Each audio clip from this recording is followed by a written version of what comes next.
How Granovskaia exit will impact Boehly's £200 million Chelsea transfer rebuild. The future of Marina Granovskaia was one of the biggest questions surrounding the change of ownership at Chelsea. Dubbed the most powerful woman in football, she has effectively run the club for Roman Abramovich for almost a decade. If, as expected, she becomes the next big-name exit at Stamford Bridge, then her departure represents a significant loss and leaves a massive gap to be filled. Granovskaia has been considered the most powerful person at Chelsea after Abramovich.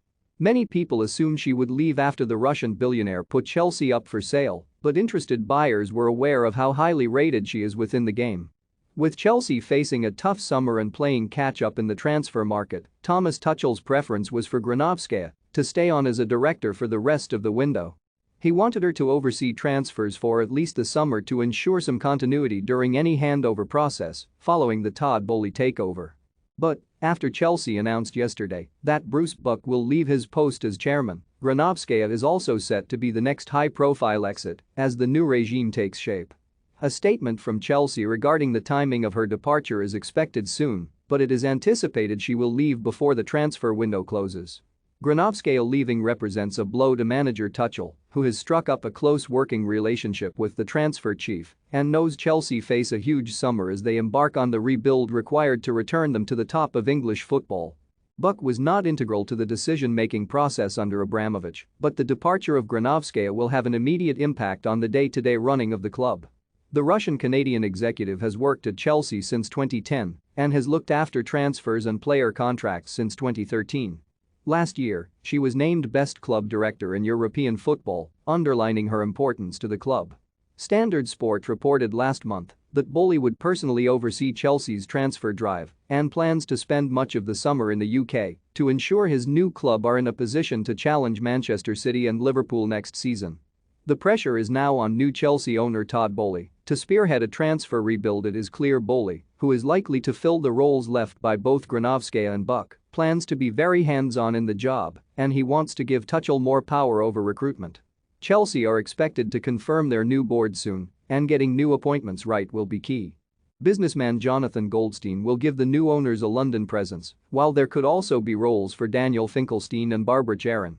They will almost certainly have to appoint a new sporting director and have been linked with Atletico Madrid's Andrea Berta. It was always unlikely that Granovskaia, whose close professional ties with Abramovich date back 20 years, would retain the same level of power under the new regime. But initially it was expected that Granovskaia and Buck would remain in their roles during a transition period. That plan has changed, and the departures of two of Abramovich's closest aides offer Boehly and U.S. investment firm Clearlake Capital the chance of a fresh start. It was always clear that the new Chelsea owners would eventually need a clean break from the Abramovich regime to stamp their own authority on the club. But losing Granovskaia's expertise, experience, influence and contacts now is a huge loss. Chelsea have already watched Liverpool spend £64 million on Darwin Núñez and Manchester City sign Erling Haaland for £51.2 million this summer. They are playing catch-up to their rivals and desperately need to overhaul their squad. Without Granovskaia, Boehly is facing a baptism of fire to rebuild the Chelsea squad in time for the start of the new season, as well as having to fill the defensive void left by the departures of centre-backs Antonio Rudiger and Andreas Christensen. Attack is the area both Tuchel and Boehly believe needs to be addressed if Chelsea are to close the gap to the top two. The hope was that Boehly would be able to lean heavily on Granovskaia during a period of enormous change at Stamford Bridge. Her departure will also raise question marks over the future of technical and performance advisor Petrusech, who has also worked closely with Granovskaia and Tuchel over transfers. With Granovskaia leaving, more responsibility will be piled on Boehly and Tuchel, who will have to take on transfer negotiations. Boehly has been negotiating Romelu Lukaku's loan return to Inter Milan and will assume control of the pursuits of Raheem Sterling and Jules Kounde. Without Granovskaia, however, the new owner is facing a baptism of fire to rebuild the Chelsea squad in time for the start of the new season.